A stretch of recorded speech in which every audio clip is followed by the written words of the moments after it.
Well, for many years, leftist billionaire George Soros has used his wealth to remake our society, American society. His latest area of focus is criminal justice. From Texas to Philadelphia, the state of Virginia, Soros has reportedly spent millions of dollars backing candidates for district attorney, for prosecutor. Once elected, these candidates have ended cash bail, treated felonies like misdemeanors, and sometimes ignored some crimes entirely. In the city of Philadelphia, for example, Soros backed Larry Krasner, and the murder rate there is the highest it has been in a decade. Krasner's main priority, though, is to get even softer on crime. Bill McSwain is U.S. Attorney for the Eastern District of Pennsylvania, and he joins us tonight. Mr. McSwain, thanks very much for coming on. So it's remarkable in a democracy that one man can have the ability to remake our justice system, but it sounds to some extent that's what George Soros is doing. What are his priorities? What are his goals in doing this? Well, first of all, I would say that I think in a lot of ways Philadelphia is the laboratory where this experiment in Soros-funded prosecutors is playing out. And now the returns are in, to a certain extent.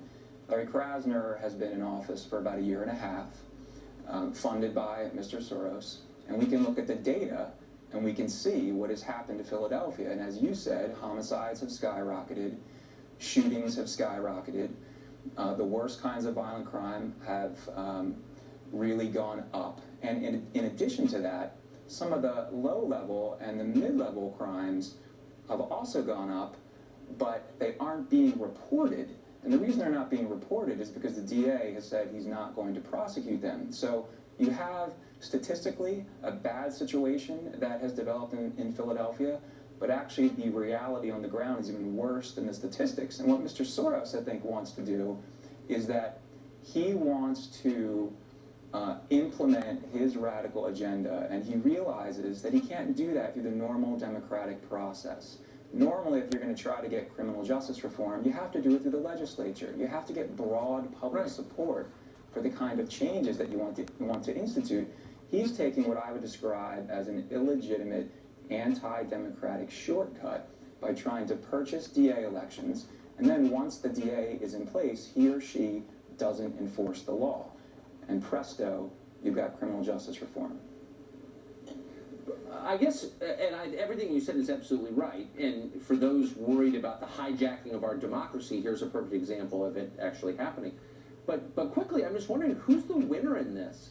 If violent crime goes up, if more people are murdered, why would you want so-called reform of this kind? I think the winners in this story are defendants. Unfortunately, criminals are the winners in this story. And Mr. Krasner makes no bones about this. He's not even pretending to be a prosecutor. He calls himself a public defender with power.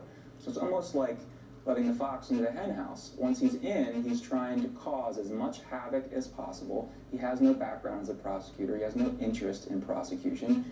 He has an interest in sort of cramming down his radical pro-defendant ideology on everyone else. And the effects are just horrifying, horrifying. Thank you very much. I think people don't really understand the degree to which George Soros is successfully remaking this country, and they should understand. I'm glad that thanks very much. You're welcome. I'm glad that you're raising awareness about it.